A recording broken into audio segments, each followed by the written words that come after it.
Mohanlal sir ഈ സിനിമയ്ക്കായി ₹1 പോലും വാങ്ങിയിട്ടില്ല. അതുകൊണ്ടാണ് ഈ സിനിമ സാധ്യമായത്. എമ്പുരാന് വേണ്ടി ചെലവ് ചെയ്യാൻ കഴിയുന്ന ഫണ്ട് അതിന്റെ നിർമ്മാണത്തിന് വേണ്ടി തന്നെ ചെലവഴിക്കണം എന്നെനിക്ക് ആഗ്രഹമുണ്ടായിരുന്നു. ഒരു സിനിമ നിർമ്മിക്കാൻ 100 കോടി ചെലവഴിച്ചിട്ട് അതിൽ 80 കോടിയും താരങ്ങളുടെ പ്രതിഫലം കൊടുത്ത് ബാക്കി 20 കോടിയും സിനിമ നിർമ്മിക്കുന്ന ആളല്ല ഞാൻ. പൃഥ്വിയുടെ ഈ വാക്കുകൾ എത്ര സത്യമാണെന്ന് എമ്പുരാൻ എന്ന സിനിമ കണ്ടതിന് ശേഷം മനസ്സിലാകും.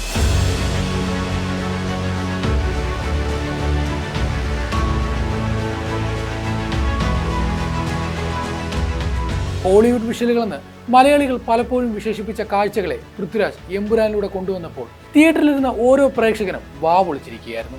പാൻ ഇന്ത്യൻ എന്ന ലേവലിലെത്തുന്ന അല്ലെങ്കിൽ വമ്പൻ ബഡ്ജറ്റിൽ ഒരുങ്ങുന്ന പല സിനിമകളും വിഷ്വലുകളിൽ പ്രേക്ഷകരെ ചീറ്റ് ചെയ്യുമ്പോഴാണ് പൃഥ്വിരാജ് എമ്പുരാനിൽ വിഷ്വൽ ട്രീറ്റ് ഒരുക്കിയിരിക്കുന്നത്.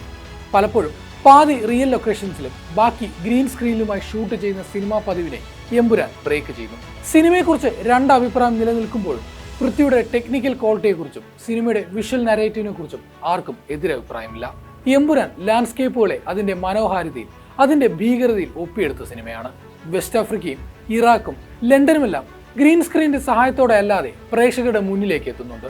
ഖുറേഷി എബ്രഹാം എന്ന നെക്സസ്, ലോകത്താകമാനം അയാളുടെ പ്രസൻസ് ഉണ്ട് എന്ന് ആദ്യ ഭാഗത്തിൽ പറഞ്ഞു തുടങ്ങിയതിൽ നിന്ന് ആരാണ് അബ്രഹാം ഖുറേഷി, അയാളുടെ പവർ എന്തൊക്കെയാണ് എന്ന ചോദ്യങ്ങളെയാണ് എമ്പുരാൻ നേരിടുന്നത്. അനമോർഫിക് ഫോർമാറ്റിൽ എമ്പുരാൻ എത്തുമ്പോൾ ലൂസിഫർ പോലെ അത് കാഴ്ചകളെ കൂടുതൽ മനോഹരമാക്കുന്നു. സുജിത് വാസുദേവിന്റെ ക്യാമറ ലോകോത്തര നിലവാരമുള്ള വിഷ്വലുകളെ കേരളത്തിലെ ഓരോ തിയേറ്ററിലും എത്തിക്കുമ്പോൾ പലപ്പോഴും ഇതൊരു മലയാള സിനിമയാണോ എന്ന സംശയം പോലും എമ്പുരാൻ ഉണ്ടാക്കുന്നു. പൃഥ്വിരാജ് എന്ന സംവിധായകന്റെ വിഷനെ കൃത്യമായി മാച്ച് ചെയ്യുന്നതായിരുന്നു സുജിത്തിന്റെ വിഷ്വലുകൾ. ഓവർ ദ ടോപ്പായി പോകുന്ന പല സിനിമാ കാഴ്ചയിൽ നിന്നും എമ്പുരാൻ വ്യത്യസ്തമാകുന്നതും ടെക്നിക്കൽ ഡിപ്പാർട്ട്മെന്റിലെ സത്യസന്ധമായ ഇടപെടൽ കൊണ്ട് തന്നെയാണ്. പൃഥ്വിരാജ് പറഞ്ഞതുപോലെ എമ്പുരാന്റെ ആദ്യ 20 മിനിറ്റ് ഒരു ഹിന്ദി ചിത്രത്തെ ഓർമ്മപ്പെടുത്തും. ഭീകരവും നെഞ്ചിൽ തറച്ചു കയറുന്നതുമായ കാഴ്ചകളെ ചിത്രം പരിമിതികളില്ലാതെ പ്രേക്ഷകരിലേക്ക് എത്തിക്കുമ്പോൾ മുന്നിലേക്ക് എന്താണ് പൃഥ്വിരാജ് ഒരുക്കി വെച്ചിരിക്കുന്നതെന്ന സൂചന കൂടിയാണ് സിനിമ നൽകുന്നത്. ടീസർ വന്ന നാൾ മുതൽ മോഹൻലാൽ ആരാധകരും സിനിമാ പ്രേമികളും ഉറ്റുനോക്കിയിരുന്ന ജംഗിൾ ഫൈറ്റ് അതിഗംഭീരമാം വിധം കോറിയോഗ്രാഫ് ചെയ്ത കാഴ്ചയായിരുന്നു.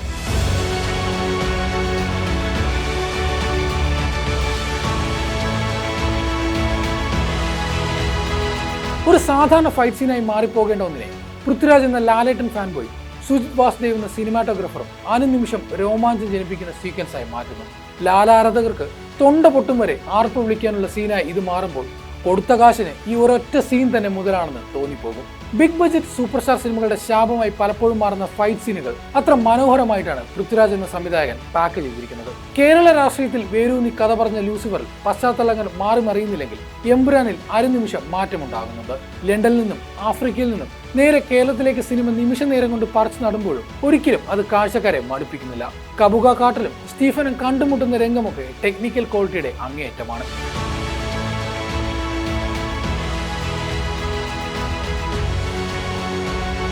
എമ്പുരാൻ മലയാള സിനിമയ്ക്ക് ഒരു പുതിയ സ്റ്റാൻഡേർഡ് സെറ്റ് ചെയ്യുന്നു. ഗ്രീൻ മാറ്റും VFXന്റെ അതിപ്രസരവും കൊണ്ട് കാഴ്ചകൾ വികൃതമാകുന്ന ബിഗ് ബഡ്ജറ്റ് സിനിമകൾക്ക് കണ്ടുപഠിക്കാവുന്ന ഒരു പുത്തൻ ഉദാഹരണമാകുന്നു. ബഡ്ജറ്റിന്റെ ഒട്ടുമുക്കാലും താരങ്ങളുടെ പ്രതിഫലത്തിലേക്ക് ചുരുക്കാതെ സിനിമയ്ക്ക് ആവശ്യമായ ക്യാൻവാസ് വലുതാക്കാനാണ് ശ്രമിക്കേണ്ടത് എന്നതിന്റെ മാതൃകയാകുന്നു മലയാളത്തിന്റെ എമ്പുരാൻ.